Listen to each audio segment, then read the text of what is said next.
श्री स्वामी समर्थ. नमस्कार मंडळी. सध्या नवरात्र उत्सव चालू आहे आणि अगदी 2 दिवसांवरती येऊन ठेपलेला आहे तो दसरा.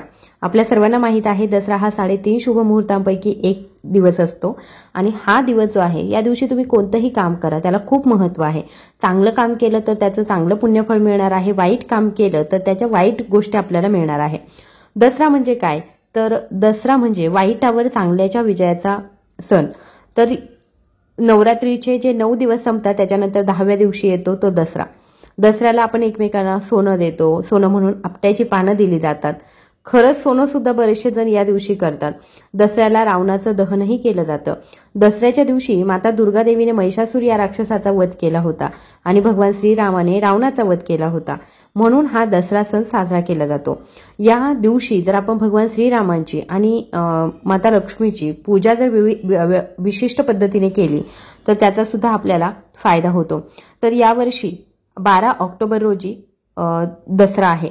तर आता आजच्या व्हिडिओमध्ये आपण बघणार आहोत की दसऱ्याच्या दिवशी आपण कोणत्या वस्तूंची खरेदी करायची आहे. बघा, गाडी घेणं, सोनं नाणं घेणं, जमीन जुमला जागा घर घेणं या खूप मोठ्या गोष्टी आहे. या जर दसऱ्याच्या दिवशी केल्या तर ते अतिशय उत्तम मानलं जातं. पण तुम्हाला जर या गोष्टी घेणं शक्य नसेल तर तुम्ही आवर्जून कोणत्या गोष्टी या दिवशी घेतल्या पाहिजेत हे आजच्या व्हिडिओमध्ये मी तुम्हाला सांगणार आहे. लोक खूप महागाच्या गोष्टी घेत असतील, पण अगदी 2 रुपयांची 5 रुपयांची गोष्ट जरी आपल्याला घेणं शक्य झालं तर ते आपल्यासाठी पुण्याचं काम ठरतं. कारण या दिवशी तुम्ही ज्या काही चांगल्या गोष्टी तुमच्या घरामध्ये आणतात त्यांचं पुण्यफळ तुम्हाला चांगलं मिळतं. तुम्हाला जर त्यांच्यापासून सेवा करता येत असेल तर नक्कीच त्या गोष्टींचा तुम्हाला फायदा जो आहे तो मिळत असतो. तर मग अशा कोणत्या गोष्टी आहेत की ज्या तुम्ही या दिवशी आणायच्या आहेत तर जाणून घेऊया. बघा, दसऱ्याच्या दिवशी खरं तर गाडी खरेदी करण्याला आपल्याकडे विशेष महत्त्व आहे, घर खरेदी करण्याला विशेष महत्त्व आहे. पण जर दसऱ्याच्या दिवशी तुम्हाला जर यापैकी काहीच खरेदी करणं शक्य नसेल तर शमीचं झाड तुम्ही शक्य असेल तर खरेदी करा आणि दसऱ्याच्याच दिवशी तुमच्या घराशेजारी घराजवळ किंवा घरामधल्या कुंडीमध्ये तुम्ही लावू शकता. याचं कारण काय, शमीचं झाड का आणायचं तर शमीच्या झाडाला या दिवशी अनन्यसाधारण महत्त्व आहे. ज्यांना शनी दोष झालेले असतील अशा व्यक्तींनी जर विजयादशमीच्या दिवशी शमीचं वृक्ष तुमच्या घरामध्ये किंवा घराच्या आजूबाजूला लावलं तर त्याची शुभ फळे तुम्हाला प्राप्त होतात. तर त्याच्यामुळे शमीचं वृक्ष आवर्जून खरेदी करून आणा. शमीच्या वृक्षाजवळ तुम्ही जर रोज शनिवारच्या दिवशी दिवा जर लावला तर तुमचे शनी दोष दूर होतात. तुम्हाला जे काही सकारात्मक ऊर्जा आपल्या घरामध्ये यावी असं वाटत असतं तर ती सकारात्मक ऊर्जा तुमच्या घरामध्ये येते आणि त्याचबरोबर सर्व गोष्टी ज्या आहेत त्या आपल्या चांगल्या व्हायला सुरुवात होते. कारण शमी हे वृक्ष जे आहे किंवा शमीचं झाड जे आहे ते दैवी शक्ती असणारं झाड आहे आणि म्हणून काहीच शक्य नसेल तर शमीचं झाड नक्की या दिवशी आणा. आणि शमीचं झाड आणून लावण्याचा मान सुद्धा दसरा या दिवसाला जास्त आहे. म्हणून तुम्ही सगळ्यात पहिली गोष्ट आणा ते म्हणजे शमीचं झाड. जर असेल तुमच्या घरामध्ये तर त्याचीच पूजा करा, दुसरं आणण्याची आवश्यकता नाही. पण तुमच्याकडे नसेल तर आवर्जून तुम्ही ते घेऊन यायचं आहे. दुसरी गोष्ट जी आहे ती म्हणजे या दिवशी आपट्याच्या पानांना विशेष महत्त्व असतं आणि आपट्याची पानं प्रत्येकाच्या घरामध्ये आणली जातात. पण आपट्याची पानं जर तुमच्या घरामध्ये आणली जात असतील तर त्यांचा एक उपाय सुद्धा तुम्हाला करायचा आहे.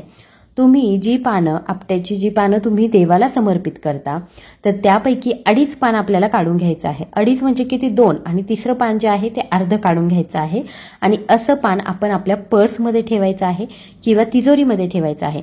याच्यामुळे पैशांचा ओघ वाढेल, तुमच्याकडे पैसा यायला सुरुवात होईल.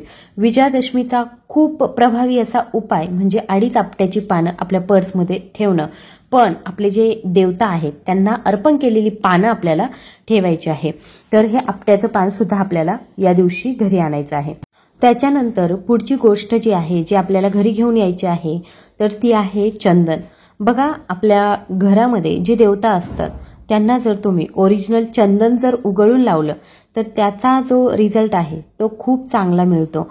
म्हणून तुम्हाला जर शक्य झालं तर चंदनाची जी काडी मिळते, थोडीशी महाग पडते मान्य आहे, पण ती चंदनाची काडी आणली आणि ती जर उगाळून रोज आपल्या देवतांना लावली तर त्याच्यामुळे तुमच्या देवतांचे आशीर्वाद, तुमचे इष्टदेवता असतील, तुमचे ग्रामदैवत असतील किंवा तुमचे जे कोणते देवता असतील तर त्यांचे आशीर्वाद तुम्हाला प्राप्त होतात. म्हणून ओरिजिनल चंदनाची काडी जी आहे ती तुम्ही या दिवशी खरेदी करून आणू शकता आणि ती रोज उगाळून आपल्या देवांना गंध म्हणून लावू शकतात. पुढची गोष्ट आहे मोरपीस. दसऱ्याच्या दिवशी मोरपीस खरेदीला सुद्धा विशेष महत्त्व आहे. याचं कारण काय की दसरा जो आहे तो वाईटावरती चांगल्याचा विजय म्हणून साजरा केला जातो. आपल्या घरामध्ये कोणत्याही प्रकारच्या नकारात्मक ऊर्जा हावी होऊ नयेत किंवा नकारात्मक ऊर्जांनी आपल्या घराला त्रास देऊ नये असं जर वाटत असेल तर आपल्या मुख्यद्वारावरती सुद्धा आपण मोरपंख लावायचे आहेत. आपल्या देवघरामध्ये सुद्धा आपण मोरपंख लावायचे आहे. आपल्या बेडरूममध्ये सुद्धा आपल्याला मोरपंख लावायचे आहे. आणि म्हणून आपण दसऱ्याच्या दिवशी हे मोरपंख आवर्जून खरेदी करून आणायचे आहे. जितके जास्तीत जास्त मोरपंख तुम्हाला आणता येतील तुम्ही आणाल, ते घरामध्ये लावाल तर त्याचे खूप चांगले फायदे आपल्याला होतात. जिथे मुलं अभ्यास करत असतात त्या ठिकाणी जर तुम्ही ते लावले तर मुलांच्या अभ्यासामध्ये प्रगती होते, मुलांचं मन शांत होतं. तर अशा पद्धतीने तुम्ही हे मोरपीस सुद्धा आणून तुमच्या घरामध्ये लावू शकतात. त्याच्यानंतर पुढची गोष्ट आहे की आपण दसऱ्याच्या दिवशी सरस्वती मातेचं पूजन करतो. म्हणून आपल्याकडे जर सरस्वती मातेचा फोटो नसेल, मूर्ती नसेल किंवा मग सरस्वती यंत्र एक येतं, तर हे सरस्वती यंत्र जर तुमच्याकडे नसेल तर आवर्जून ते सरस्वती यंत्र नक्की तुम्ही तुमच्या घरी घेऊन या आणि त्याची पूजा करा. आणि ते तुम्ही अशा ठिकाणी ठेवा जिथे तुमची मुलं अभ्यास करत असतील तिथे लावलं ते सरस्वती यंत्र तरी सुद्धा चालेल, किंवा मग आपल्या देवघरामध्ये जरी तुम्ही सरस्वती यंत्र लावलं तरी सुद्धा चालेल. हे सरस्वती यंत्र काम काय करतं तर बघा, सरस्वती माता म्हणजे कोण की ते अभ्यासाची देवता आहे. मुलांना अभ्यास चांगला करायला लावणं, चांगला करायला प्रवृत्त करणं हे सरस्वती मातेचं काम आहे. जिथे सरस्वती माता असते तिथे लक्ष्मी आपोआप येते, पण जिथे लक्ष्मी असते तिथे सरस्वती माता येईलच असं नाहीये.